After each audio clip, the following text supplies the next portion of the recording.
Hi, everyone, and welcome to our LinkedIn Live.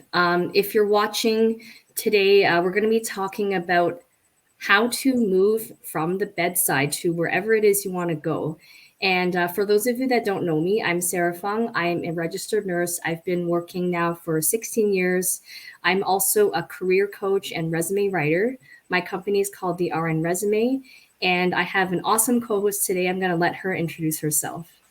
Hi, everyone. My name is Janelle Barowski. I'm a registered nurse. I was at the bedside for about 6 years, and then I transitioned into medical and health writing. So now I'm a medical writer full time, and I own my own company, Willow Health Writing. Awesome. So I think this is really awesome because we're both nurses, we're both entrepreneurs. We've both been able to make it work with transferable skills such as writing. And I think this is really cool because no matter who I've talked to, whether they are, at the bedside or moved on to something non-traditional or even a different career, they always say to me, I use the skills I learned in nursing every single day. So I think that's a really cool thing about nursing. Wherever you are in your career journey, just know that I honestly feel like nursing is the most diverse career because you get these skills that are going to be good in pretty much any other job you ever go to. There's lots of life skills you learn from nursing, and it's just honestly, it's the best. So if you're feeling burnt out, you're feeling stuck, you're not sure what to do, I think this is the webinar for you. So maybe we can start about what first drew us both to nurse. And I think for me, it was just knowing that. How do I explain this? I feel like there was always so much going on that I couldn't really dedicate the time I wanted to for educating patients, being able to support them, being able to do everything I wanted to do. And it was really hard for me to verbalize. And I didn't say it for a long time. I actually didn't say it for years because I was afraid. I was afraid of what it would mean for my career. I was afraid that people would think I wasn't a real nurse. And, if I wasn't a real nurse, then who was I? So it was like this journey of self discovery to understand that being a nurse means so many different things. And I think that's the beauty of nursing. I totally agree. What they don't teach you in nursing school is, well, they teach you what you should be doing as a nurse. So patient education, really bonding with your clients, all those moments of therapeutic listening, but they don't tell you what to do when you can't have those moments and how devastating it is to be a nurse wanting to have those connective moments and not really being able to because you're pulled in 100 other directions and prioritization takes you away from the bedside. So I totally agree. My moment of wanting a non-traditional role, I think just came from seeing my friends having more flexibility than I ever was. As healers, we need to always put our patients first, and I totally understand that. But that martyrdom that is so prevalent in the nursing industry really started to weigh on my soul and really started to affect my mental health. And I did really want to help my patients. But at the end of the day, with the nursing shortage and not even really being able to help my patients to the degree that I wanted to, on top of the mental health issues that I was facing with not having the flexibility of my job, I just started looking for other ways to still be a nurse and serve as a healer, but in a different role. So we're getting some comments in the chat. We want this to be interactive, by the way. So if anyone has a question, you have a comment about anything, feel free to stick into the chat. So we did get some questions about the recording. So if you are watching live, it's being recorded as we speak. As soon as we end the live recording, it'll be on replay if you're on LinkedIn. I will also be uploading this to my YouTube channel and sending it out in my newsletter. So don't worry, it will definitely be available for you. We'd also love to know where you're from if you're listening live right now. We've got someone here from Alexandria, Virginia. Awesome. Nice to hear from you guys. So keep those comments coming. We really want this, like I said, not to just be me and Janelle talking to each other, although I love talking to you, Janelle. I want this to be really helpful for you guys. So in terms of landing your first non-traditional job, I think there is a lot of questions around this as well. Um, so when we say non-traditional job, I think what we're really meaning is a job that's not shift work, that's not at the hospital. Sometimes when people say non-traditional job, they still want to provide direct patient care. So it could mean something like working in a clinic or a doctor's office. It could be something even working in public health, working as a camp nurse. So these are all examples of non-traditional jobs. There's also been a lot of interest lately in remote jobs, and that's something I help nurses with as well. So being able to work from home, being able to maybe work sometimes from home. These are also options that are available to you. So I would say the first piece of advice I would give someone is really start to network. If you're looking for a non-traditional job, you might want to start looking at internal job postings at your organization, because if you're an internal applicant, you will usually have priority over someone applying outside of your organization. So that's one piece of advice I would give. The other piece is that you really need to tailor your resume. So, what I mean by that is the resume that you use to apply for a bedside job should look different than what you use to apply to a non traditional job, meaning that your work history itself isn't going to change, but the skills that you want to emphasize should change because obviously what you're going to be doing in a work from home job is going to be a different skill set than what you would do at the bedside. So focusing on computer skills, focusing on technical skills, attention to detail, like these are things that are all really important. And if you're watching on LinkedIn, you've already taken that first step of being on LinkedIn. So I do think that's probably the number one thing I would suggest is get on LinkedIn, make sure your profile is completely filled out. Make sure you start to use LinkedIn to network and maybe reach out to people that are hiring in the organizations you want to work at. And really just make sure that you find your community. It's a really great place to be. I definitely wouldn't be where I am without LinkedIn. I think Janelle might be the same way. So I think these are just some starting points for you if you're thinking about leaving the bedside. I absolutely agree. I think LinkedIn and networking is in general is how I find actually most of my writing jobs these days. So even for seasoned writers, LinkedIn or networking and just connecting with your peers, connecting with other editors, connecting with nurse writers is such a valuable tool. A question I get a lot is how to find or how to get your first portfolio. And I think it's important to remember that those opportunities are everywhere, even at the bedside and in those more traditional roles. If you're writing emails for your hospital, if there's a hospital newsletter, if you're creating patient brochures, those are all opportunities for you to be writing and capitalizing on that and putting it into your portfolio. And it just goes to show that nurses are doing writing in client education, and those are transferable skills into the freelance writing or health writing world after the bedside. So a lot of the time, you're already doing a lot of the things that I'm doing as someone who left the bedside. You're just like not quite aware of it yet. So I always like to say that you guys are so capable and so knowledgeable of these things. Sometimes you're just like verbally doing the client education and you're just not physically writing it down. But I hear nurses talking to their patients all the time in that empathetic tone and breaking down complex concepts into layman's terms for their clients. That's so much of what health blogging is today. So I guess my biggest advice is one, remember that you're already doing a lot of those concepts. And two, lean into whatever resources you have around you already. Get creative with it. Figure out where you can write and what's available to you already at the bedside. And that'll make the transition into your writing career a lot easier. Yeah, those are all some really great pieces of advice. I feel like when people think of health writing, they think of, oh, it has to be highly scientific or really academic. But what you're saying is you're just writing. I think a lot of times you're just writing the way that you talk, right? Because you have to think about your audience too. So you don't want to write at too high a level where they might not understand what you're trying to say. Yeah, my mind was actually blown when I started doing health writing because once you start thinking about what health writing is, like someone has to write the manuals for all the devices that you're using.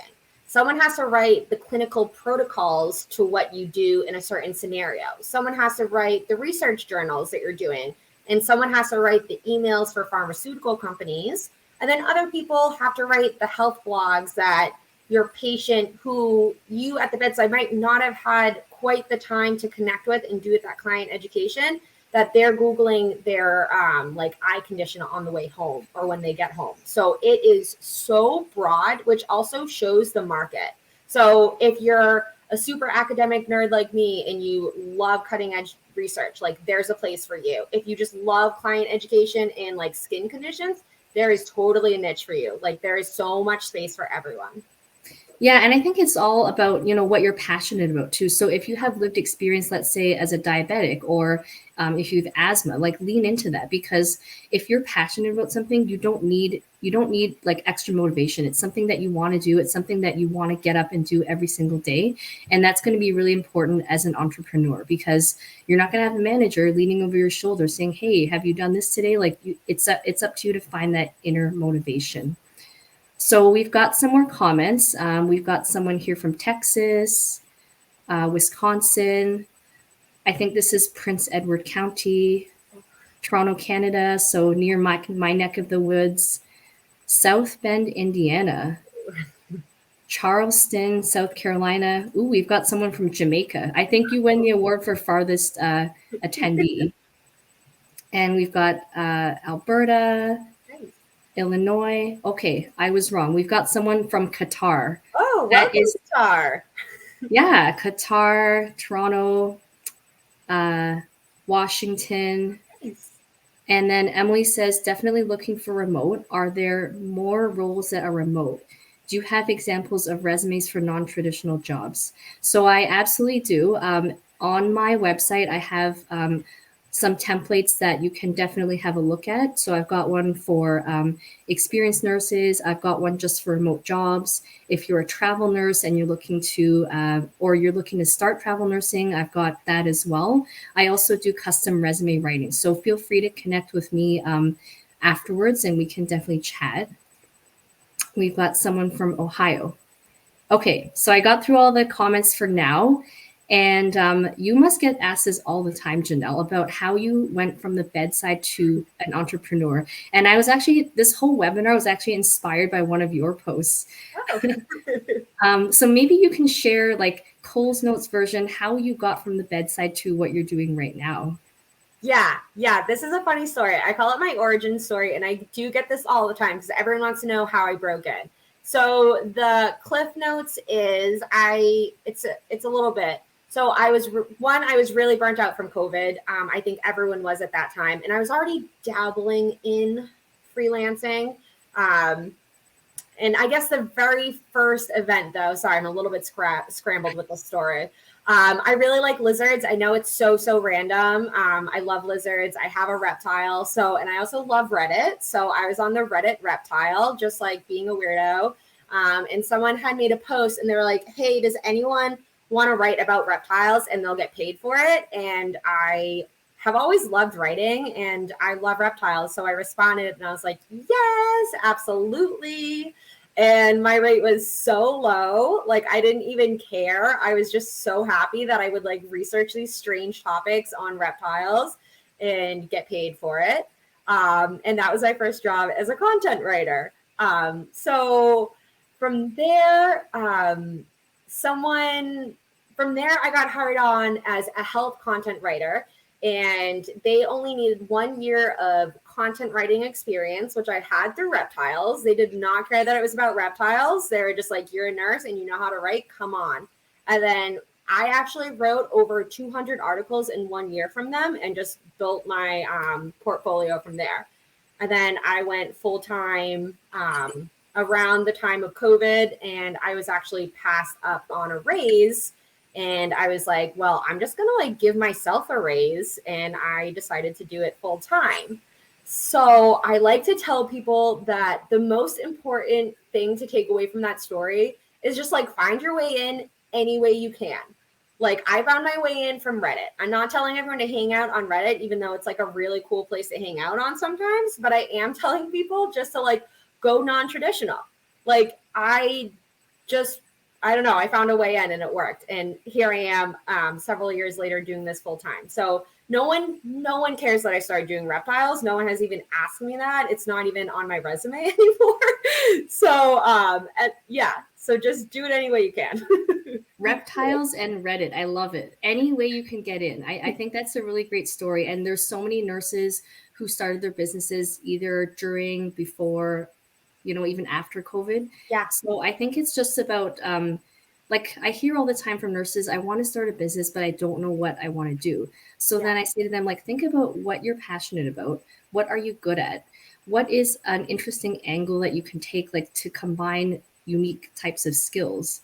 Yeah. So like before I went into nursing, I actually thought about going into journalism. I always liked writing. But then I thought, well, if I start writing, if I start writing for work, it'll take the fun out of it. And I thought of writing as journalism, like writing news. Yeah. I didn't realize there was other ways to write. So it's weird that in a way I was able to combine both of my passions to do this now. And I think nurses also, they don't feel confident in themselves. So I hear all the time, like, oh, I know how to do that, but I didn't learn it at work. Can I still put it on my resume? And I'm like, absolutely. For example, if you speak another language, you didn't learn that at work, but you can definitely still put that on your resume. So I think just seeing more nurses out there doing this type of thing is going to encourage those of you watching who maybe are thinking about it or on the fence and just afraid to take that leap. Another question I get a lot is how much does it cost to start a business? Because there's this perception that if you want to start a business, it's going to cost a lot of money up front. So Janelle, like, I don't need to put you on the spot or anything, but did you invest tons of money up front to start your business? Totally not. I had the oldest computer ever. And just like I paid $30 for internet, and that's literally it. And I was just banging out articles all the time. And then your LLC wasn't that expensive either. And then even to this day, my upfront costs I keep pretty low. So it's not a very big investment. I also want to highlight that you don't need an additional degree to write. You don't need an additional alphabet of credentials to write. You don't need to be building up on courses or anything else. I just answered a Reddit post. So it really is, it can be an entry level transition to a lot of nurses, which I think is also really important. You can just like take this leap today, tomorrow, next week, and you can be really successful in it. So I want to always highlight that too. Okay, so we have a question now. What's been your experience with having an LLC in the business side, taxes, etc.? When did you feel comfortable? Yeah, taxes still are not my favorite. Taxes are still not my favorite. I got an accountant, and it's the best thing I ever did. And I got a local accountant, and I got an accountant that specialized in LLC. I also got QuickBooks, and I thought that was really useful. So my biggest recommendation is to hand it off to the pros, because I am still not great with it. And also, I personally am not very great with math or numbers. It's just really not my strong suit. So for someone that is more adept with that type of intelligence, it might be easier, but I really struggle with it. I am a classic academic where words are where I thrive. So it causes me a lot of stress to have to deal with that. So that's how I handled it. I wish I had your advice. I feel the exact same way. So I just finished my taxes and I handed it all off to an accountant, and it was the best money I ever spent. And I've been stressing about it honestly since after Christmas. So oh, thank God it's over now for another 8 months until the whole process starts again. But there are definitely ways you can make it easier. Things like FreshBooks. I think that's, as long as you can be organized, then at the end of the year, it's not this whole big thing that just piles on, right? So I think that's the main thing. Just be organized, hand it off. This is classic example of delegation where it's totally worth every penny. So I guess, okay, so my origin story is a little bit different, but similar in some ways. I was feeling like really frustrated at my job at the hospital. And I went from one job to another where it was just a whole different set of problems. And I kept thinking, because I would commute, my drive home was anywhere from half an hour to an hour. And I kept racking my brain for what could I do? What could I do that doesn't involve being in the hospital? And I used to be in nursing leadership, so I would often be asked to sit in on interviews for new staff. And I would see so many people that I could tell were great nurses with not so great resumes who couldn't answer basic questions that we would ask them in interviews. Sometimes we would interview just one person and we didn't even have anyone else lined up, but based on how they answered the questions, we could not hire them. And I kept thinking about how I never learned about any of this in nursing school, never learned about it on the job. It was just through a lot of trial and error that I started to figure out what worked and what didn't. Um, so I didn't know if there were enough nurses that needed my help because this was before the pandemic. So I started writing resumes for anybody and everybody who might need a resume.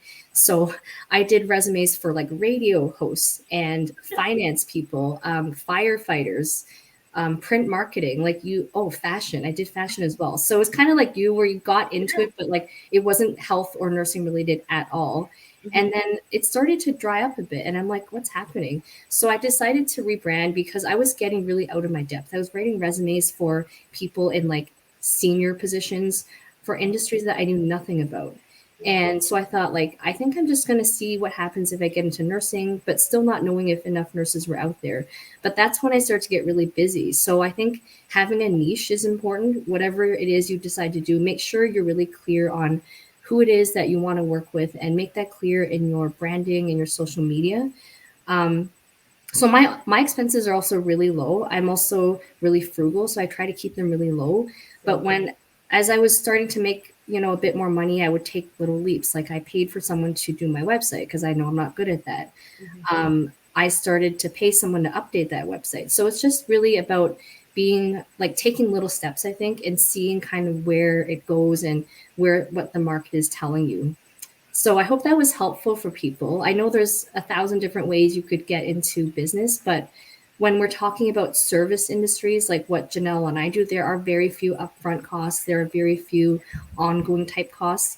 I guess if you wanted to drop a lot of money on marketing and ads, then that can add up too. Yeah. So are there any questions from the audience? Anything at all? We're happy to answer questions about stuff that we've already talked about, maybe something that you're thinking about. Okay, so maybe then we could go on to any advice, like advice to someone starting out, advice to someone that is looking to move away from the bedside. Sure. I think I said it before, but get non-traditional and creative. I see a lot of nurses that come to me like so stuck in the same mindset of how to build a portfolio, and it's almost to the point where you can like see their anxiety. So I guess like to be non-traditional and just like don't take it too seriously, which is weird to say because it's literally your career. But I think when you can just kind of like shake it off and just be like, I'm my own boss now. Like I can make these decisions. Like I can pivot when I want, and just like finding opportunity like in the cracks and just kind of being flexible with when you see things. So just like not being like super rigid in this like one mindset. And if you see an opportunity, being able to like squiggle in that way, for a lack of like better terminology. I just see like this super rigid mindset with so many new nurses that bring like a lot of anxiety. And I wish I could just like give them a hug and just like do some like deep breathing with them and just be like, you have this.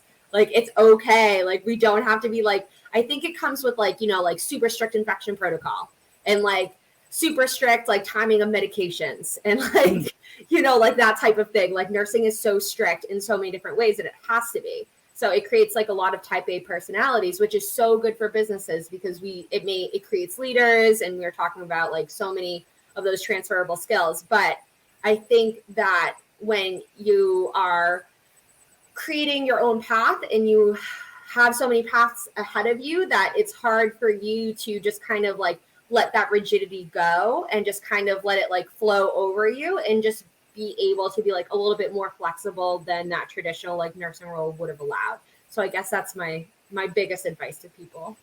Yeah, and I think for both non-traditional jobs and even starting your own business, it's what I call breaking out of bedside mindset. So I've talked to nurses who have transitioned to remote jobs, and at the beginning, they're like, oh, and when am I allowed to go to the bathroom? When am I allowed to eat? If I take too long, do I need to dock my pay? And it's like, no, actually now you are more in the driver's seat. And, as long as you get your work done and you attend meetings, there's no need to dock your pay. Because I think we're just in that mindset too, like, oh, when you step away from the bedside, someone has to cover your patient. But when you're in these types of jobs, you're not necessarily dealing with life and death in the same capacity anymore. And especially if you become an entrepreneur, you are your own boss now. You can actually decide you don't want to take clients if you don't want to. You don't have that option at the bedside. You literally have to take the patient you're assigned. So you have that option. It's a really big change in mindset. And also, charging people. I know a lot of nurses are uncomfortable with asking for money, asking for payment, but this is a huge part of being an entrepreneur, because if you don't, you're not going to get paid, or you're not going to get paid appropriately. So these are all things to think about. Okay, we got a couple more questions. So, did you have a mentor? If so, a business or a nurse mentor, or both? Do you want to take this first? Yeah, sure. I didn't. I just stumbled around in the dark and figured it out. But I will say that I'm very open to people asking me questions, and I do recommend that other people get a mentor and don't do it like I did. I was really confused like a lot of the time. I did have some friendly people, I wouldn't call them mentors, that I would like very occasionally, if I was super confused, ask questions to, and they were very kind.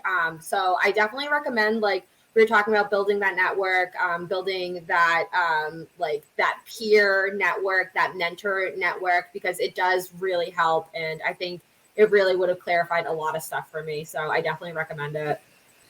I'm so glad you said that, because people ask me too. I'm like, I don't have that one person that was like holding my hand and guiding me. Yeah. And I think also we should break out of that mentality that I need a mentor to be successful, because you don't. It's okay to follow certain people, get advice from certain people. Maybe you have someone that you really admire and you kind of use their work as inspiration. But I didn't have a mentor. I just sort of followed people that were doing the same thing I was doing and learned from them. One thing that I think you can do, especially if you're watching on LinkedIn, is if you see someone in the job that you really admire, maybe just reach out to them and say, hey, would you mind chatting with me for 15 or 20 minutes? I'd love to know how you got to where you are. Most people won't mind doing that. But if you're asking like a big ask, like, can you be my mentor? Like, can you spend 2 hours with me? It's like people have stuff to do too. So just putting all your hopes into this one person who's going to guide you, I think, is not the best approach. So I would just, pick and choose, like, take advice from certain people. If you're really lost, like you said, Janelle, just reach out to that one person. But you don't have to have one. If you have one, that's great, but you certainly don't have to have one. There's another comment. I can't find nurse writer jobs at all. Oh, my friends, I get that so frequently. And it's such a complex question. I'm going to counter with a few questions. One, it depends where you're looking. Fiverr and Upwork are incredibly competitive. I know that they are very popular for people to look on. They're so competitive. I could barely get work on there. So if you're looking in those platforms, it's a lot harder. If you're looking on Indeed, LinkedIn, it's a lot easier. I recommend looking for low competition jobs. If you see that hundreds of people are applying, it's going to be hard to get that job. I also recommend cold outreach. I also recommend organic networking. So I always recommend against what's called a pitch slap. And that's when you message someone right away and you're like, hey, I'm Janelle, can I write for you? Which I totally did when I first started. And I get why you want to do that, because you're super excited. You're really talented. You have this thing that you want to sell. But I always remind people that everyone else on the other side of that LinkedIn profile is a person, not a transaction. And so when you pitch slap someone, it makes them feel like a transaction and less of a person. It like dehumanizes them. So a better approach is just to make an authentic connection with them. And I promise you that when they have a role lined up, they're going to remember you because you were memorable, because you didn't pitch slap them, and you are now like an authentic connection for them. So I promise you there are so many writing jobs out there. And the niche is so broad. That's the other thing. So it's hard for me to answer that question because I don't know where you're looking, what your niche is. So I think maybe you can find out what your niche is and maybe revise what your approach is. and kind of go from there. But I promise you, they're out there and there's a lot of them. Yeah, I totally agree about the whole pitch slap thing because I get that as well too. So, like, I think of it as so your online interactions are kind of similar to your real life interactions. Would you ever just go up to someone and without them even knowing who you are, would you be like, "Can you give me a job?" And I'm like, "I don't know who you are. Like, where are you from? What's your experience?" Like, I think just think of it that way. Would you ever do that in real life? Like, before even making a small talk with someone? Probably not. So if that's the case, take that same approach with how you reach out to people and let them know what value you bring before you make an ask, or show them what value you bring by, I would even say start posting on LinkedIn about the topics you're passionate about and show your expertise that way. That might be another good way to do it. So question, if you become an entrepreneur full-time in Ontario, can your license be renewed yearly? So I can answer that because I'm in Ontario and there's this perception from nurses, and it's very common that if you're not providing direct care at the bedside, then you won't be able to renew your license because you don't have the hours that you need. But in Ontario, and specifically for the College of Nurses, the question you're asked every year when you renew your license is, have you practiced nursing in any capacity? So that doesn't necessarily mean at the bedside. Have you used your nursing skills, knowledge, and judgment at all? And if you can answer yes, then you can renew your license. So I haven't worked in a traditional job for 8 years now, and I can still say yes to that question every year because even if you're working as a writer, like Janelle, are you using your nursing knowledge, skill, and judgment every day? Yeah, absolutely. I am. Yeah. Yeah. And so you just have to be able to answer yes. I suppose if you get audited, you might have to provide additional information, but it's literally just a yes or no question. So I wouldn't be too concerned about that. I hope that answers the question. Susan says, I'm so ready for a change from bedside nursing. Yeah, you are. Everyone is. Not everyone, but yeah, there's a lot of people that are a little bit fed up with how nursing is being run, and I don't blame anyone for wanting to take the leap. You know what? Acknowledging your feelings is the first step. So thanks for sharing. Yeah. Okay. Is there a way to write full time for a company as a health writer? Yeah, totally. There are plenty of full-time writing jobs. I choose freelancing because I love a bunch of different deliverables. I can't choose. I'm writing NCLEX test prep questions, pharmaceutical copy, news briefs for clinicians. I just love it all. But yeah, you can totally write full time. For certain publications, I'm a freelancer, but they have like an in-house team of writers. So for every like couple of freelancers, there's, I don't know, probably like 10 writers that are working under that publication too. So yeah, freelancing isn't the only way. You can write full-time. Medical writing, it's really common too to write full-time. So health writing is a little bit less technical. So think of like your blogs where you're doing more like patient education. So like layman's terms. Medical writing is more technical. So think of like, have you seen like a nursing journal where they're talking about like a COVID vaccine and if it was like the efficacy and safety profile. So I see a lot of like medical writers that are full-time too. So yeah, totally out there, totally an option. Okay, someone said thank you. Welcome. Thank you both for your time, tips, and encouragement. Any other questions before we wrap up for today? Janelle, anything else you want to talk about? No, I just really want to encourage nurses who are a little bit nervous, a little bit like unsure, and a little bit unhappy to really think about entrepreneurship and especially nurse writing, because I think, like I said, I see nurses doing it all the time. And also to be aware of imposter syndrome, which I also talk to a lot of nurse writers about who are unsure if they are qualified or can do it. And I just want to stress a million times over, oh, do you want additional training to be a nurse writer? I was just going to say this. You read my mind. No, you need no additional training. I have no certifications, no degree in writing. No, it is totally entry level. Yeah, And also, my first job from reptile writing was a very large publication. So they did not care that I had no health writing experience and it was only reptiles. So when I'm saying it's entry level, it is entry level. And just one other quick thing about why there's such a push right now. The Google algorithm, so what helps articles be seen in Google, they want expert opinions because experts are more likely to know what they're talking about when they're writing an article. So when you're Googling something, Google wants you to find like truthful, accurate things, especially about health conditions. So what Google started doing is they started ranking articles by nurses, doctors, pharmacologists higher than articles that were written, well, in the health arena, that were written by non-healthcare professionals.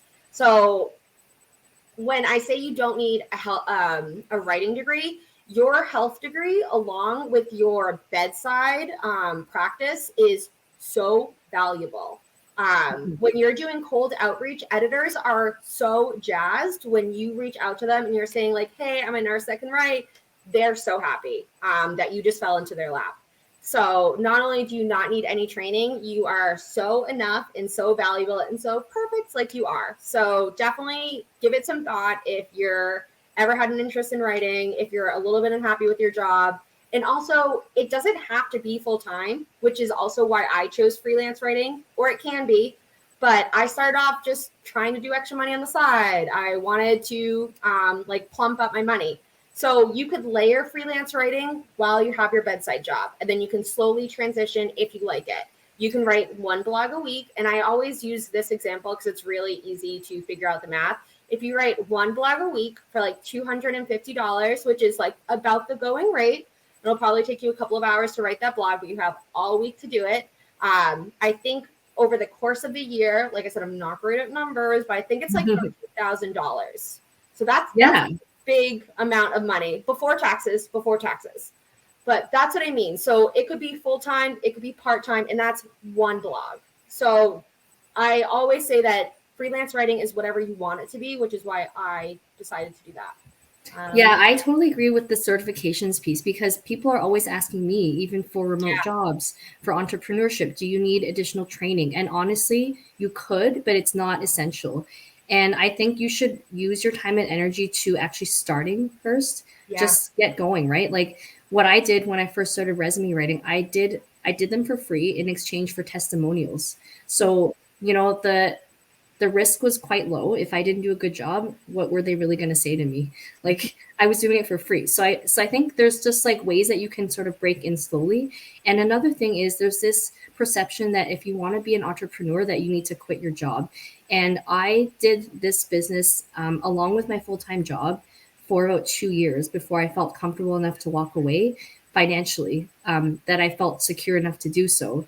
So it can start slowly, like you said, Janelle. It can always be something that's on the side, or it can is, from your side hustle to your full-time hustle. It could be whatever you want it to be. It's just like the possibilities are endless. Mm-hmm. Okay, so we asked that question. Oh, how does pay compare to bedside? For writing, so I was able to match my bedside role when I went full time. Same with you. It took me a while to be comfortable going full time. Not because of finances, just because I was really anxious and I was like, I don't know what I'm doing and I'm not ready to dive off the deep end. So I held on to my bedside role. And then after that, I did surpass my bedside salary. So the money is definitely there. There are some really high paying deliverables. Regulatory writing is a very high paying deliverable. So there is like a very like wide range too. So it really depends on what you want to get into. But yeah, I was able to surpass my bedside salary. Oh, I think that makes so many people happy to hear you say that. I think everybody was worried the whole time, and I'm glad whoever asked the question. That's always a big concern. Okay. Oh, I'm glad it was inspirational. Awesomeness. when we land our first writing job, how do we bill? Sure. So it really depends. You can use PayPal as a backup. They do take like a pretty big fee. It also depends on your client. A lot of your clients will already have their system set up. So like for the first 3 years, my clients were larger publications that already had like their inside billing departments, and they would do a direct deposit. Even to this day, I think I've only had to use PayPal like maybe 5 times, and those were on very smaller areas. You can also do your own like website and do a payment platform through that. There's also other payment platforms that I personally don't use because I write for larger publications that just do direct deposit. But Stripe is one that I've heard really good things about. So that's not a really big problem. You definitely have options. Yeah, like I use PayPal because Yeah. I have clients in the US and Canada. I use Stripe for my Canadian clients. I use Square. So there's lots of different options. They do take a small fee, but I would not be put off by that because all you can do is just increase your rates a little bit to cover that. Yeah. So don't just make it as convenient as possible for your client, however it is they want to pay. Mm-hmm. All right. So I think that is the end of our questions. So hopefully you guys all found this useful. And I want to let people know where they can find both of us. So Janelle, why don't you go first? Sure. So you guys can find me on LinkedIn. I'm really active. You can just look up my name right there. I also have a website, Willow Bark Health Writing. I offer a course for bedside nurses. It's written for a nurse or by a nurse for a nurse. It's called the Super Fantabulous Freelance Writing Course or Introduction to Freelance Writing Course. And it's a behemoth course. And it's supposed to be like one of the only courses you'll need to cover the business aspect, the writing aspect, the different deliverables, what you can expect for your whole entire first year, how to scale, like the mental health shifts of going from like a bedside nurse to a non-traditional role. I also offer portfolio building packages where we can do guest blogging, and I do SEO training and like blogging, editing, stuff like that. And I do one-to-one calls if you guys need additional support. But yeah, happy to help wherever I can. Amazing. So my company is the RN Resume. So you can find me at thernresume.com, all one word. You can send me a message on LinkedIn. You could, add me. I think there's so many things that nurses can do. So I help nurses at all stages of their careers with all different types of jobs. I find lately there's a lot of interest in remote jobs, in entrepreneurship. I also have a resume writing course. I've got resume templates. I'm in the process of building a remote nurse jobs writing course and community. So if anyone's interested to, get early access to that, make sure you send me a message, or you can go to my website and find me that way. So thanks everyone so much for listening, and we hope this was helpful for you. Bye guys.